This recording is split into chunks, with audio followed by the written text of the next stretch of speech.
Haven't we done this before? I have no record of a previous encounter. We have met. I am sure of it. Fight!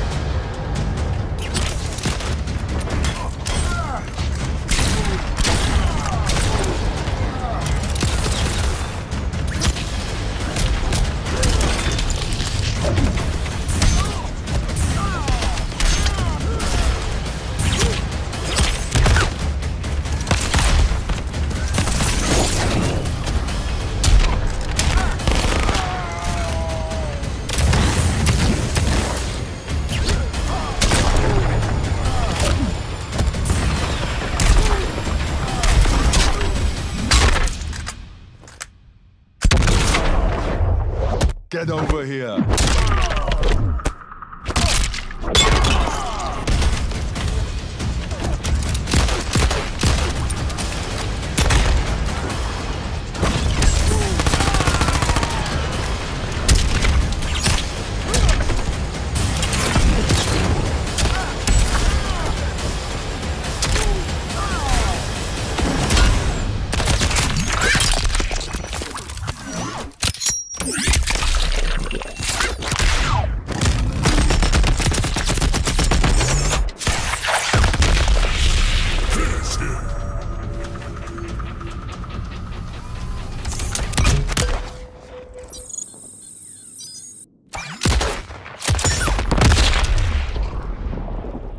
Fatality.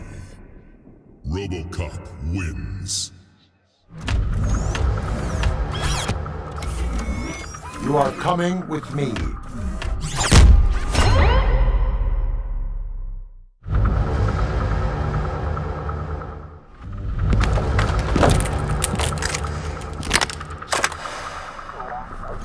Ten, need backup now.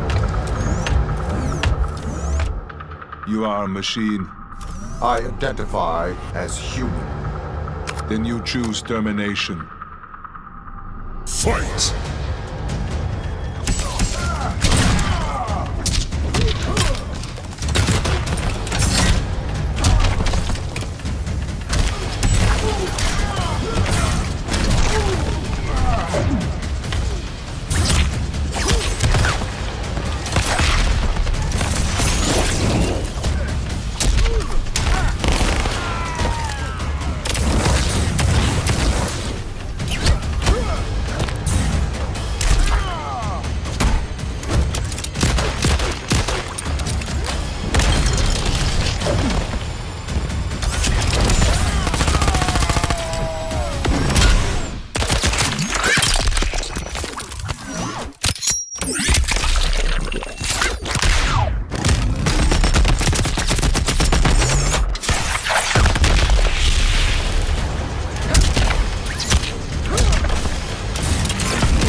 Get over here. Finish him.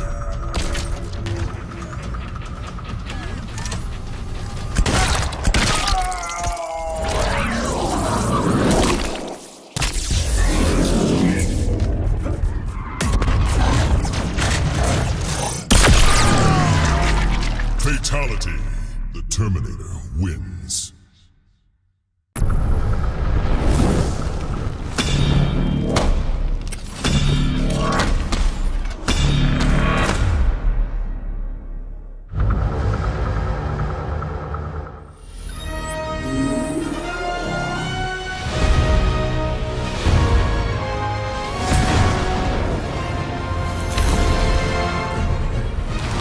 Stark drones incoming on an intercept course.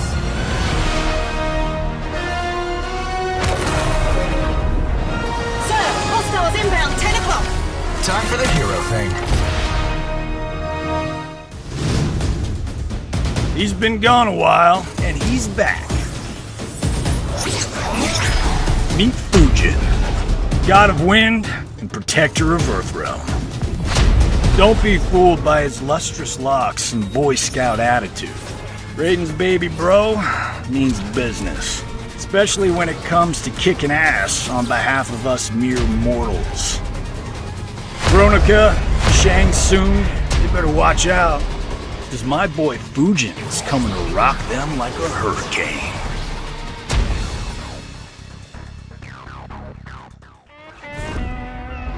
This season on Maneater, everyone's biting off more than they can chew.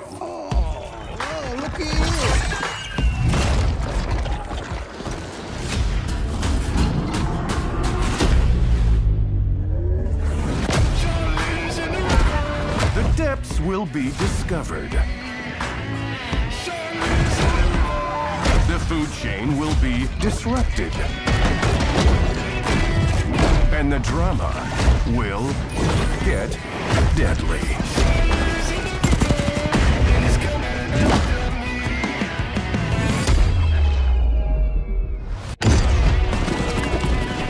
Because down here, things always evolve. And the hunter becomes the hunted. That's the one who took my hand, all right. Get yourself ready, boy. Maneater. Eat the people, save the world.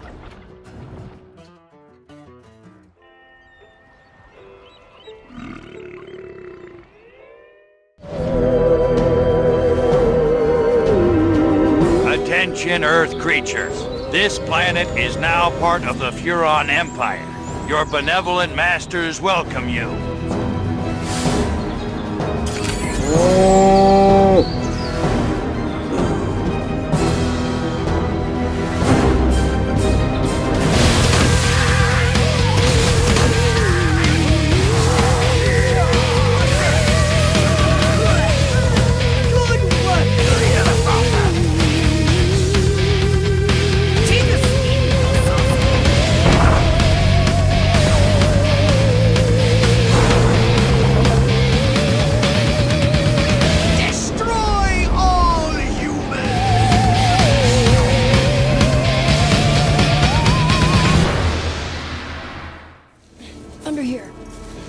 What the gameplay needs to do is immerse you in the world, give you as many interesting actions to survive in this world and overcome obstacles. And obstacles could be infected, it could be other people, it could just be the environment, it could be rushing water, anything that could happen in this post-apocalyptic world. Are you clean?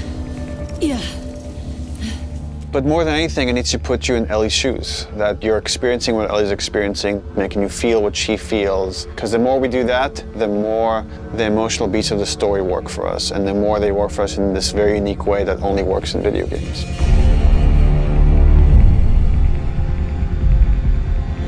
The gameplay philosophy of The Last of Us Part 2 is putting you in the shoes of Ellie and everything that that means. It means giving you a threat constantly, as this world has.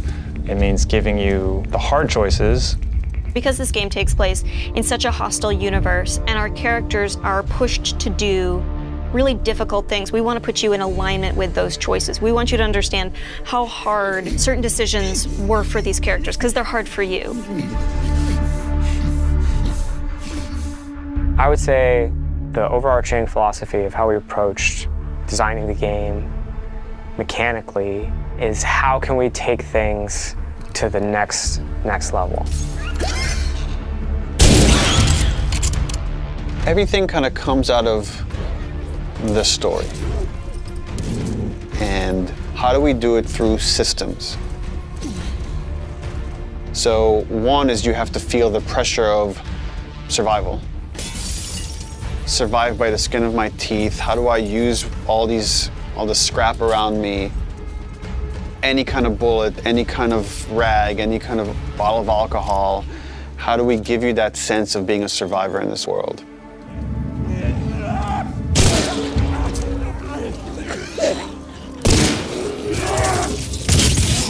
Ellie is very small compared to Joel and more nimble. How do we make you feel like you're not the strongest person in the room, but you still should be able to rise to the challenge and survive, you know, a fight with a bunch of people that are all bigger than you? So therefore it meant creating a character and systems and mechanics that allow you to be much more nimble. And that's where we added a jump button. Deal. In the first game we had a clamber button, but not really jumping. And here Ellie can jump. The combat scenarios are much more vertical, where Ellie can use elevation to her advantage. Prone is a huge, huge one. Prone, obviously, it means to lay flat on the ground. Something so simple, again, something that in real life you'd be able to do. Letting the player have access to all their weapons, all the items, crafting, everything while in that position. And it just creates so many more emergent things in gameplay. Now that we have this other state that the player could be in, which are very low to the ground, how else can we use this other than just hiding in vegetation? We're like, well, there's a lot of man-made things or different structures that have collapsed that allow just enough space for you to crawl under, which means that now, as enemies are looking for you, you can crawl under things and hide, and it's just one more way to assess your environment and use it to Ellie's advantage. Now, because you can hide under things, we made them smarter and gave them the ability to look under things. So while you might hide somewhere and be safe for a while, eventually they're going to start looking under stuff, and if you're hiding under a truck and they spot you, they're going to yank you out and then try to kill you.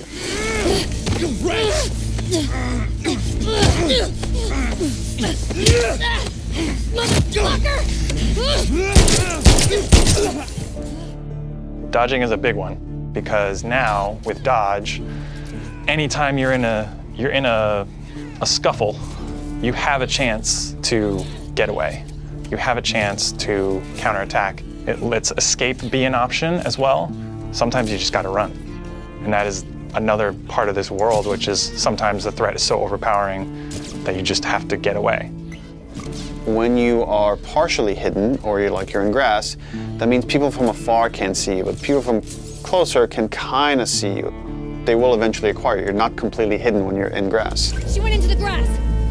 Watch yourself. And it makes you as a player become much more aware of your surroundings.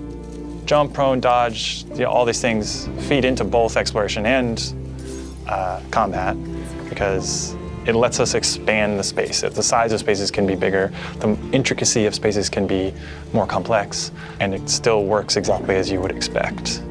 So when it came to our level design, we really wanted to challenge ourselves to make a world that really felt like a real space as much as we possibly could, and didn't feel like a series of combat encounters and exploration spaces and then combat encounters that felt like a Hall of Horrors or something, but something that really felt like a space that you could explore that seemed like a legitimate urban environment.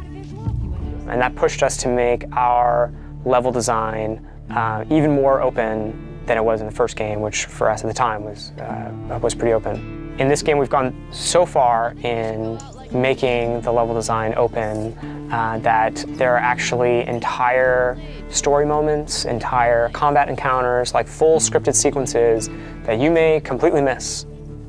And there are things that we feel like, even though a portion of our player base may never see these things, the fact that when you do encounter them, you feel like you discovered them, it lends them this charm and this magic that I think is unique to games, that, you know, this happened to me because of what I did and what the place I explored to. Crafting is very much about a payoff to exploration, meaning that when you enter new spaces, you want to look around for supplies. You want to open drawers and cabinets and look for different things that will allow you to craft either items that can help you heal, items that can help you attack multiple enemies at once, such as the Molotov or the landmine that Ellie can craft. Items that can help augment your weapons, like the silencer for her pistol, or craft new kinds of ammo. It also gives us tons of interesting gameplay choices and overlaps that you can do in any moment and on the fly. We try to be a game that wants you to make a lot of different decisions in combat as possible. And the way that we've expanded the recipe roster and all of the recipes and how they interact with each other is carefully chosen for the different ingredients, and making sure that you always have these interesting decisions to make. We put a much stronger emphasis on the importance of the choices you make in the long term for your character. It'll be useful. Through the weapon upgrade system, through the player upgrade system, there aren't enough resources in a single playthrough to fully upgrade your character. The choices that you make, you're going to have to live with, and we wanted to make sure that all of the choices that you made had a really noticeable and tangible effect on the way that you play.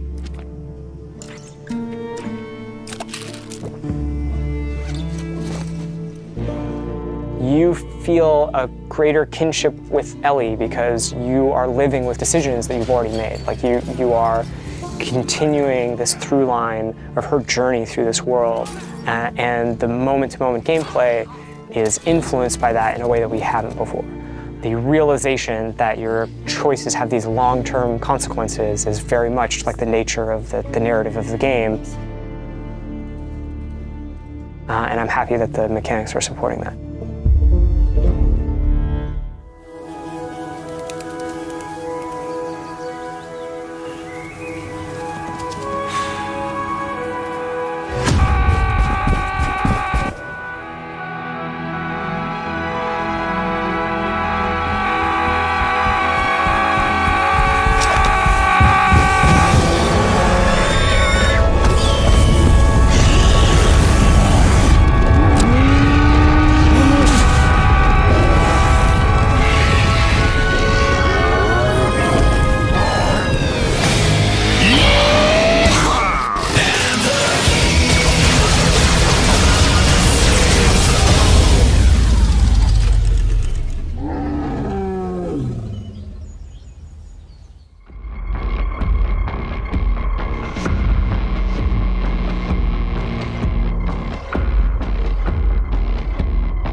Your mouth is dry, your blood boils in your veins, while your skin turns cold as ice.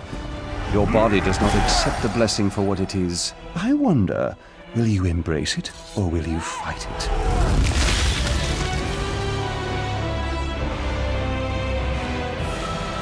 Vampires play a pretty prominent role in the Dark Heart of Skyrim storyline this year, and this gave us the perfect opportunity to reevaluate the skill line and make some long-needed adjustments to improve the overall experience. Our overall focus for these updates was making both the vampire skill line and the overall experience a much more active role. We have watched you ever since you first emerged from Cold Harbor. If you were like other mortals, you would soon turn. But you are unique.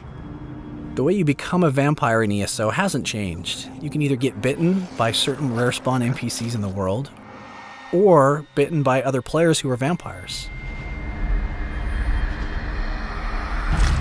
Once bitten, you have to complete a quest called the Scion of the Blood Matron. I offer you a gift.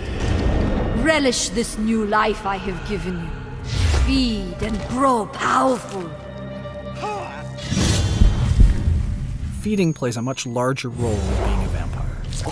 Feeding makes you more powerful now, and as a result, the player will spend a lot more time hunting NPCs to feed on.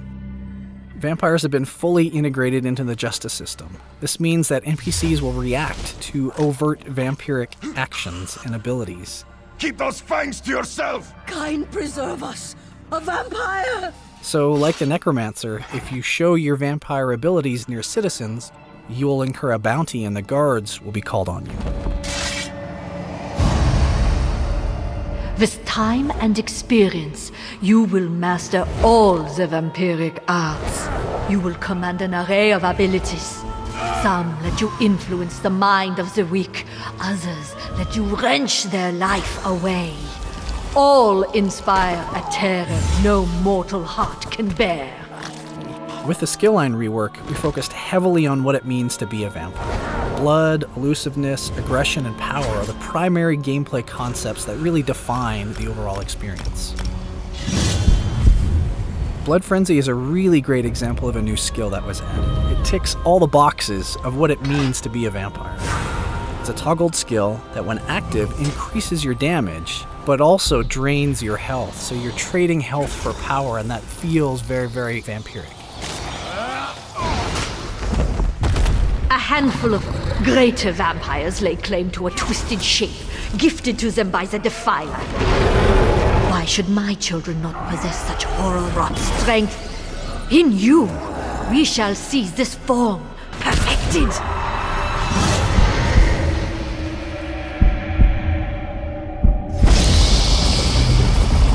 Vampire skill line changes that are coming with the Greymoor update are part of the base game. That means that all players will get access to the new skill line and changes. When the new update goes live, all current vampires will have their skill line experience converted over to the new skill line. The team is really excited about all of these changes to the new vampire experience. We can't wait to see what everybody does with them. We go where our troublemaking kin go, and our kin are definitely up to trouble here in Skyrim. I just wish there were more of us. Verandis never prepared us for this.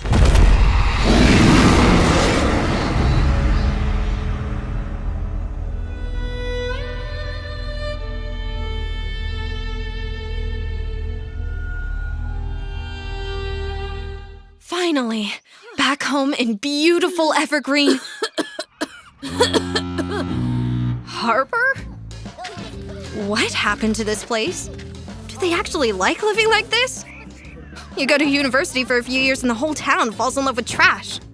Okay, that's happening. They may be okay with it, but I know we can do better. I just have to show them how. First step, reduce my eco-footprint. Solar panels, wind turbines, a few more updates and I'm off the grid. Feels better already. Now the hard part, getting my neighbors to want a cleaner, more sustainable city too. Fortunately, my buddy Nox is a real advocate for the eco-lifestyle. Rude flex, I know, but go with it. He's done some great work pushing neighborhood action plans, like a water shutoff day. He's a little hard on you if you don't participate, though. Sorry, Diane. Nox is campaigning to change this barren lot into a community garden.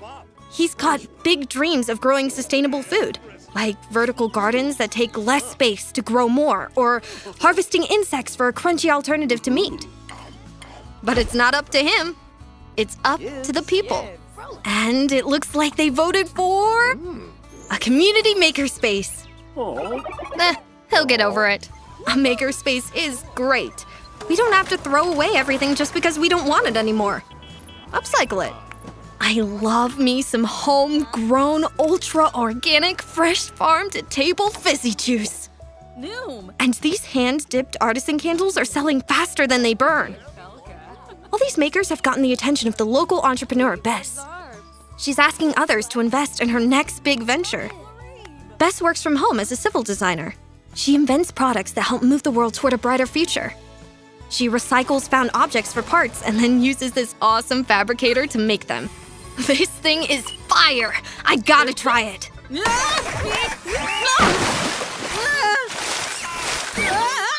Maybe I'll leave that part to Bess. Her inventions are going to make this community a beacon of sustainability. Big changes can start small. With just a little effort, you can impact your world too.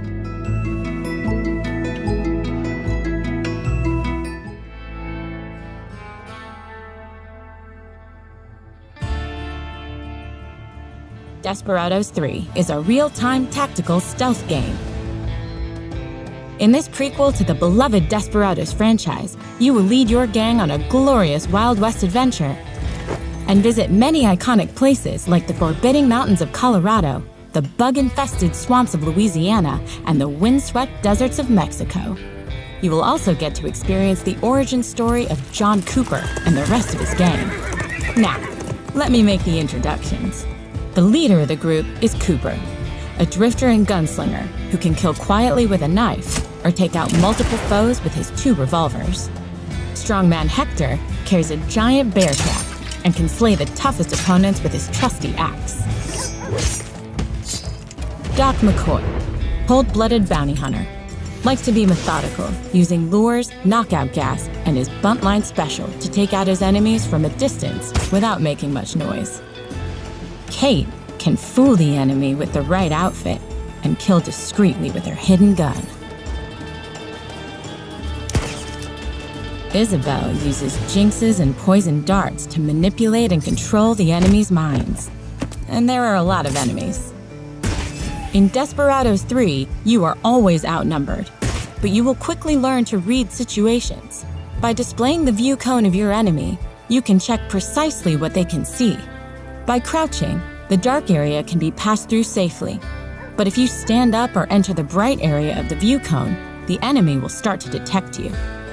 The view cone will then fill up with yellow.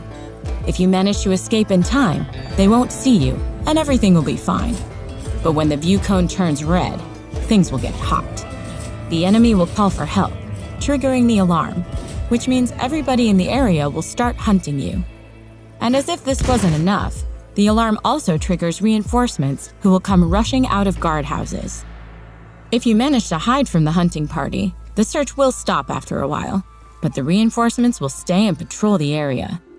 In Desperados 3, you have to think before you act. Simply running blindly into situations won't get you far. This is why quick saving and quick loading is an essential part of the gameplay.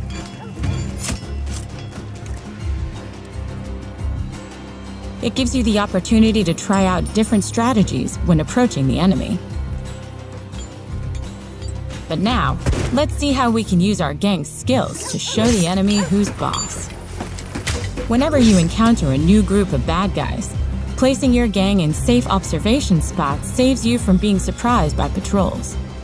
You will quickly get a sense of blind spots or weaknesses in their routine. There are always a multitude of options for how to use different skills, allowing you to take out the enemy one by one. A very simple example would be Cooper's coin distraction trick that allows Doc to make that guard disappear. After you take out a guard, don't forget to hide the body. Dead or tied up enemies will also trigger the alarm if they are found by their buddies.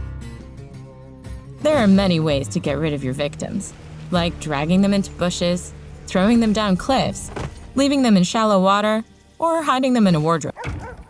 Any trouble? Nope, nothing. Most of your enemies are not stupid, though.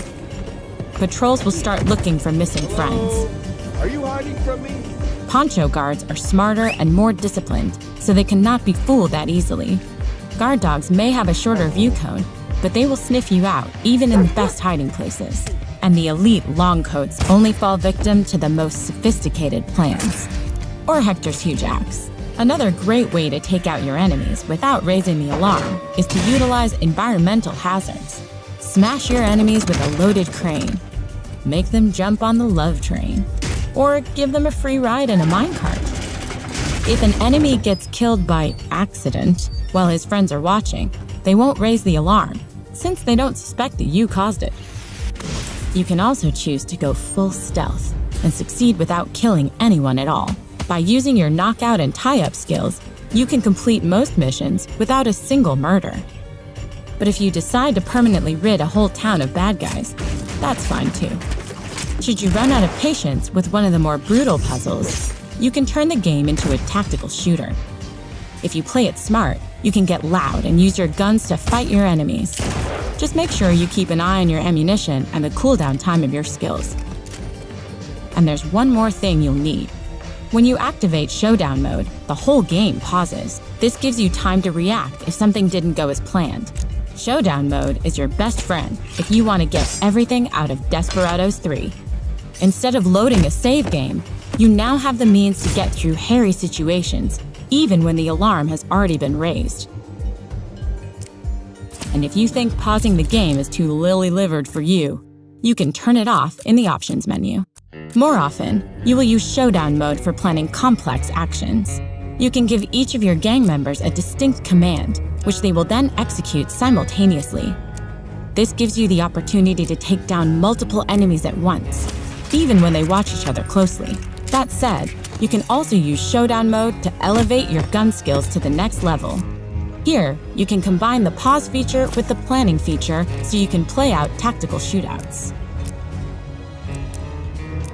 Coordinate your attacks, draw attention away from your friends, and play cat and mouse while your guns reload. Whatever your approach is, just make sure that in the end, no enemy is left to tell anyone what hit them. Desperados 3 launches on June 16, 2020 for PlayStation 4, Xbox One, and PC.